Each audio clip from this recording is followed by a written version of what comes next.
Arrêtons de catégoriser les aliments. Très souvent, on entend dire on ne mange pas ci, on ne mange pas ça. Mais en réalité, faut-il vraiment catégoriser les aliments? Nous allons découvrir dans cette vidéo ce qu'il faut se retenir et si réellement il existe de mauvais ou de bons aliments. En réalité, il n'y a pas de bons ou de mauvais aliments. Tout dépend de comment vous les consommez, quand vous les consommez et dans quelle proportion vous les consommez.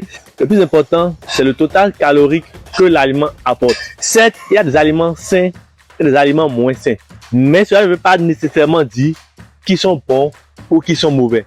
Si vous prenez par exemple un burger qui est un aliment catégorisé souvent de mauvais et que de l'autre côté vous prenez juste des légumes qui sont catégorisés de bons et que le burger vous rapporte par exemple 100 calories et que les légumes vous rapportent par exemple 150 calories, à la fin du compte, vous allez consommer plus de calories en consommant des légumes que en consommant un burger. La conclusion, c'est que vous allez prendre du poids malgré que vous consommez des légumes au quotidien.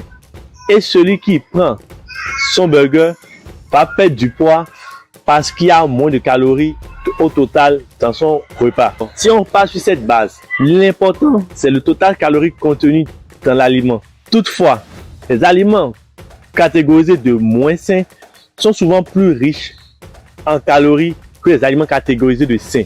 Mais cela ne veut pas dire systématiquement qu'ils sont bons ou mauvais. Un autre exemple, dans votre régime, si prendre un burger une fois par semaine vous permet de vous sentir mieux dans votre peau, vous permet de vous sentir plus détendu et vous permet de vous sentir moins stressé, alors que consommer des légumes, pour vous, a priori, c'est un régime, c'est plus stressant, c'est plus difficile à appliquer. Est-ce que dans ce cas, prendre un burger est forcément mauvais alors qu'il vous rapporte plein de bienfaits sur le plan émotionnel et sur le plan mental, alors que de l'autre côté, prendre des légumes, en soi, ce que j'essaie de vous expliquer, c'est qu'il n'y a pas de bon ou de mauvais aliments. Tout dépend de quel impact cet aliment a sur vous, sur votre bien-être en général.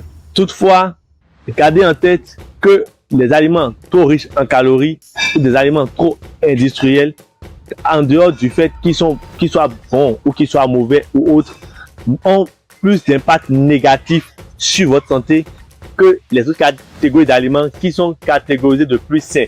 Mais je répète encore une fois, cela ne veut pas dire qu'il y a de bons ou de mauvais aliments. J'espère que cette vidéo vous a permis de faire la part des choses, de comprendre qu'en réalité, il n'y a pas de bons ou de mauvais aliments, mais il y a plutôt des aliments sains et des aliments moins sains.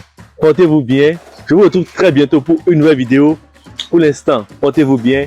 Et si vous avez des questions sur l'alimentation en général, sur l'impact de votre alimentation sur votre routine quotidienne ou votre bien-être en général, n'hésitez pas à me laisser des messages en commentaire.